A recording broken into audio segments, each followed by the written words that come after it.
예, 탄핵 연기설이 나오더니 탄핵 기각설까지. 탄핵이 과연 언제 어떤 결론으로 내려질지가 요즘 초미의 관심사입니다. 어제 오후에요. 야권 대표들은 긴급회동을 갖고 이정미 헌법재판소장 대행의 퇴임 전에 그러니까 3월 13일까지는 이 탄핵 심판을 맞춰달라 주문을 했습니다. 탄핵 정국 어디로 가는 것인가. 대통령 측의 얘기 또 국회 측의 얘기를 차례로 듣고 여러분이 판단을 해보시죠. 질문도 지금부터 활발하게 좀 보내주십시오. 먼저 박근혜 대통령의 변호인입니다. 손범규 변호사 연결을 해보죠. 손 변호사님. 안녕하세요. 예, 안녕하세요. 네. 변호사님, 우선 그 탄핵 심판 얘기하기에 앞서서요. 대통령 대면 조사 말입니다.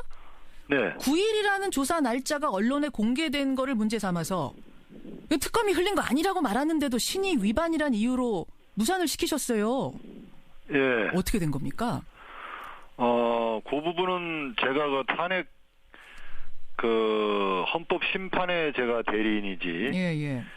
그 특검 수사의 제가 변호인이 아니거든요. 물론 그렇긴 합니다. 그 부분에 대해서는 제가 뭐 유권적인 말씀을 해드리기가 적절하지 않은 것 같습니다. 아, 그러세요. 개인적인 의견은 어떠세요? 왜냐하면 지금 이게 국민들이 굉장한 관심사인데 이제 비공개라는 건 물론 지켜져야 하지만 대통령이 포토라인에 서지 않고 또 대면 조사 후에 그 결과 조사 내용을 공개하지 않는다는 게 비공개의 핵심이지.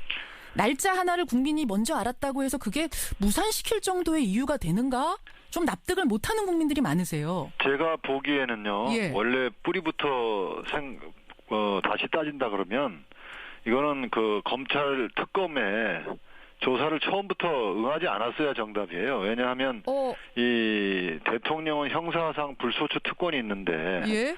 그러면 검찰에서는 그게 공소권이 없음이거든요. 공소권 없음. 아하. 그러면 소멸시효가 공소시효가 완성된 거나 똑같은 거예요. 그러면 공소시효가 완성된 사건에 공소권 없음 처분하고 이 기소권이 없으면 공소권 없음 처분하는 게 당연한데 이것이 탄핵과 동시에 진행되면서 예? 탄핵에 대한 어떤 자료 수집의 의미를 갖는 이 특검을 야당이 통과시킨 것이기 때문에 이건 원천적으로 처음부터 하지 말았어야 될 것이고 응하지 말았어야 될 것인데 대통령이 응하지도 말았어야 할 것이다. 예, 근데 대통령님께서는 맨 처음에 이제 이 특검만 이루어지지 이렇게 탄핵까지 같이 이렇게 동시에 이루어져 가지고 이 양쪽에서 이렇게 협업을 하면서 나올 줄은 그건 예상을 못했던 것 같습니다. 제가 보기에는 뭐 제가 특검의 변호인은 아니지만은 아예 처음부터 응할 필요도 없고 그랬던 사안인데 이 특검이 올권을 하는 것이다 이렇게 보고 탄핵과 연계시킨 이런 정치적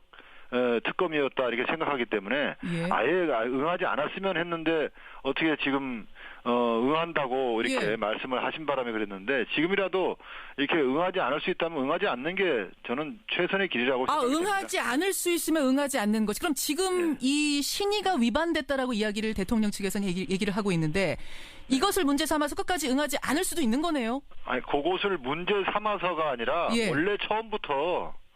원래 처음부터 응할 필요도 없고 그건 이제 우리 손 변호사님 생각이시고요. 불소추 특권을 가진 대통령이 이게 지금 탄핵 재판 중이잖아요. 알겠습니다. 그러면 탄핵을 통해서 이제 권한 행사가 정지돼서 파면이 되면 그때 수사를 해도 얼마든지 되는 건데 대통령 권한과 지위가 유지되는 한에서는 헌법에 불소추 특권이 있지 않습니까? 그러면 불소추 특권을 가지는 사람에게 기소할 수 없는 사람을 왜 수사를 합니까? 알겠습니다. 그렇기 때문에 처음부터 수사를 아예 할 수도 없는 것이고 응할 필요도 없는 것인데 대통령께서는 이 탄핵 심판과 이게 병행이 되실 줄을 미처 예상하지 못한 상태에서 국민 앞에 이제 특검 조사에 응하겠다고 하셨기 때문에 이렇게 하려고 그랬던 것 같아요. 저는 그렇게 생각됩니다. 근데 제가 그 특검 변호사도 알겠습니다. 그건 알겠습니다. 아니 국민적인 관심사기도 하고 또 사실 그 부분에 대해서는 불소추 특권이지 불수사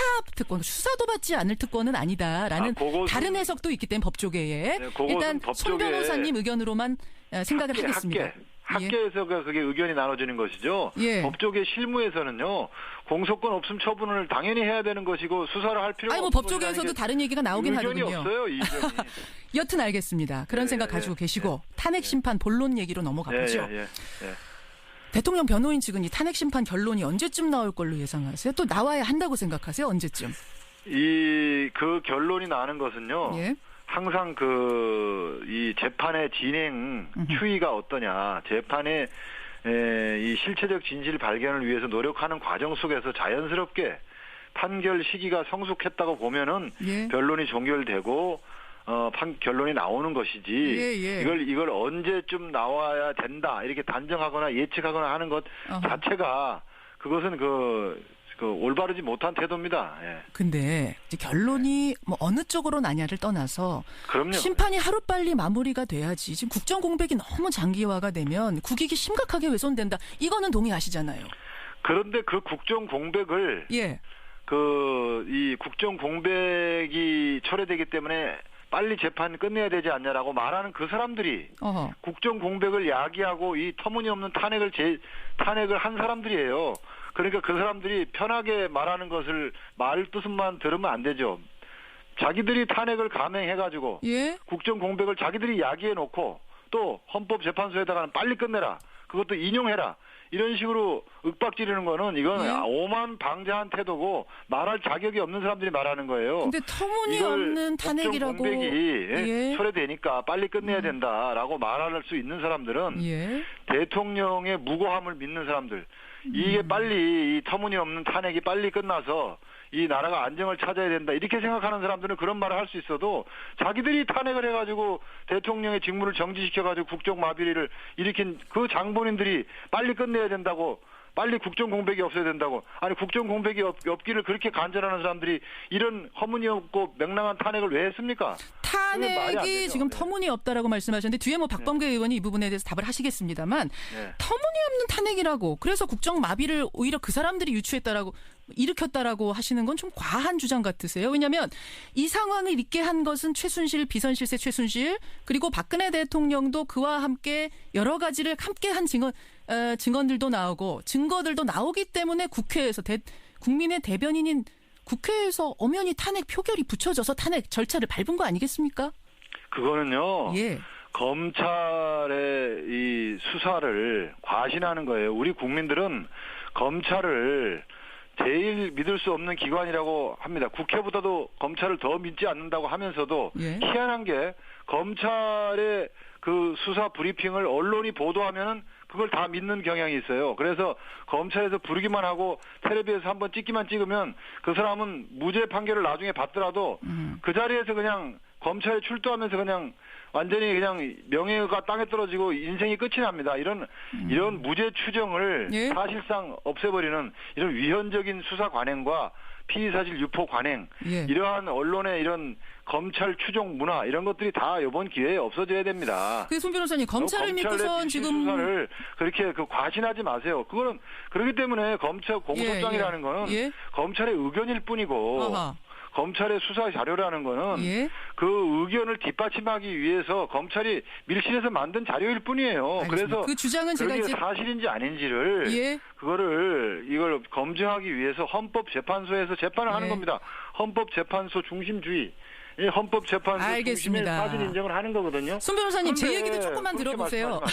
근데 뭐냐면 지금 검찰 말을 듣고 국회나 국민들이 탄핵 이야기를 한 게 아니라 최순실이라는 국민들이 알지도 못하는, 들어보지도 못한 일반인이 국가의 기밀 자료를 수시로 들여다보고 연설문 고치고 했다는 걸 대통령도 인정을 하시고 거기에 대한 증거 자료가 나오고 증언도 나오고 거기에서부터 국민 분노가 터진 거 아니겠습니까? 여기 검찰이 뭔가를 해서 검찰만 믿고 거기에 뭐 속아서 이랬다 이런 건 아닌 것 같은데요. 검찰의 그 밀실 수사 결과에 대해서 일부 언론이 앵무새처럼 똑같은 얘기를 장기간 반복하면서 선동을 하기 때문에 지금 이제는, 그런데 한쪽 편에서는 이제 헌법재판소에서 차근차근 이 사실이 심리가 되면서 법에 따른 심리가 되면서 이렇게 여태까지 보도됐던 사실과는 다른 것도 많다라는 게 드러나고 있지 않습니까? 그러면 그 헌법재판소 결과를 잘 보면서 이제부터라도 객관적이고 이제 이 중간에 서 있는 균형 있는 그런 보도를 해주셔야 되죠. 언론이. 뭐 알겠습니다. 지금 그렇게 계속 일방적인 그 대변인이 되면 안 돼요. 지금 헌법재판소 홈페이지에 가셔서 예. 그 살아있는 동영상을 한번 국민 여러분께서 쭉 보십시오. 예. 보시면 알 수 있습니다. 언론이 여태까지 객관적 사실을 보도한 건지 아니면 편향적으로 앵무새처럼 한쪽 사실만 대변한 건지 한쪽 입장만 대변한 건지 그 직접 보시면 다 알게 되십니다. 네. 동영상을 가서 좀 기자님도 한번 직접 보세요. 보고 확인해라라는 게 지금 대통령 측 대변인의 말씀. 근데 뭐 알겠습니다. 일단 그 입장 수용하고요. 박범계 의원께 그 뒷부분에서 답변을 제가 좀 듣도록 하고 실은 결론 내리려면은 2월에도 할 수 있었는데 대통령 측이 무더기로 증인 신청을 했습니다. 총 15명. 헌재가 그중에 8명을 받아들였는데 이게 고의적으로 지금 시간 끌게 하는 거 아니냐. 이정미 재판관 퇴임 후가 되면 훨씬 대통령에게 유리한 결론이 나올 수 있기 때문에 그때까지 시간 끄는 거 아니냐라는 의혹이 나옵니다. 어떻습니까? 검찰이 그동안 강력한 권력을 가지고 만들어낸 그 수만 페이지의 수사 기록 그리고 거기에 담겨져 있는 스토리와 프레임 이것은 사실이 아니라고 저희는 생각을 하기 때문에 여기에 대응하기 위해서는 헌법재판소 중심주의에 의한 사실 인정이 이루어져야 돼요. 그래서 그걸 위해서 증거조사를 신청하고 지금 증거조사가 헌법재판소에 의해서 인용돼가지고 그 신청돼가지고 그걸 받아들여가지고 지금 진행을 하고 있지 않습니까? 그러면 그 결과를 지켜봐야지 왜 그걸 우리 쪽에서 증거 신청만 하면 전부 다 그게 시간 끌기입니까? 자기가 하는 거는 뭐 로맨스고 남이 하면 다 불륜입니까? 근데 그렇게 생각하면 안 되는 거죠. 근데 야당에서는 말합니다. 그걸 또 뭐 한 번에 신청을 해가지고 하는 것이 아니라 하나가 끝날 때쯤 되면 또 와장창 증인 신청을 한다든지 이런 식으로 드문드문하는 게 누가 봐도 이건 시간 끌기 전술 아니냐. 아니 그렇게 생각하실 수가 있는데 지금 수만 페이지에 달하는 수사 기록이 일시에 제출됐고 지금 또 어저께 그 김수현 씨라는 분에 의해서 녹음된 2,200개의 녹음 파일이 또 수사 기록에서 또 현출됐지 않습니까? 이제 그게 또 헌법재판소로 또 온다고요. 그러면 이렇게 재판이라는 게 마치 살아있는 생물처럼 변화하면서 계속해서 추가적인 이게 바로 제대로 된 수사를 해놓고 했으면 이런 일이 없는데 수사를 엉성하게 해놓고 우선 정치적 탄핵부터 간행한 다음에 특검 등을 통해서 이 자료를 갖다가 자꾸 수집하고 짜맞추기를 하다 보니까 이런 사태도 벌어지고 저런 사태도 벌어지고 하는 겁니다. 그러다 보면 재판하는 입장에서는 그냥 덮어놓고 그렇게 할 수가 없어요. 그렇게 할 거면은 아예 그냥 여론조사를 해버리고 그냥 끝내버리지. 송 변호사님. 뭐로 헌법재판소에서 재판을 합니까? 뭐 시간이 길지 않아서 제가 부득이하게 좀 끊습니다. 송 변호사님. 법조인이니까 잘 아시겠지만 이 탄핵 심판은 형사재판이 아니지 않습니까? 그러니까 수사가 다 끝난 후에 탄핵해야 된다가 아니고 탄핵 심판은 그 공직자가 이 직무를 수행할 수 있는가 없는가를 판단하는 심판 아니겠습니까? 그렇기 때문에 뭐 수사를 장기간 한 다음에 다 매듭이 난 다음에 이건 심판 갔어야 된다. 이건 아닌 것 같은데요.